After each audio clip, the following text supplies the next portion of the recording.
Hi guys, I will make breakfast kasi wala akong bread, so ito yung gagawin kong breakfast.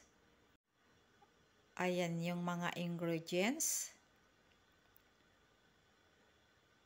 And guys, let's start cooking. Nano ko na yung 2 egg and isusunod ko yung salt. So ayan na yung salt. And the cooking oil. And vanilla. And the yogurt. And the sugar. And i-mix natin siya guys. And let's make the flour. And let's put the baking powder. Iniwan ko yung apple ng ganito kanipis.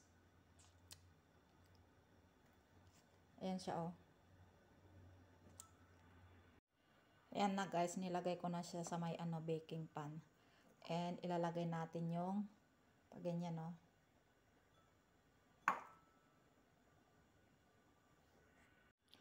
And it's done guys. Put some sugar on top.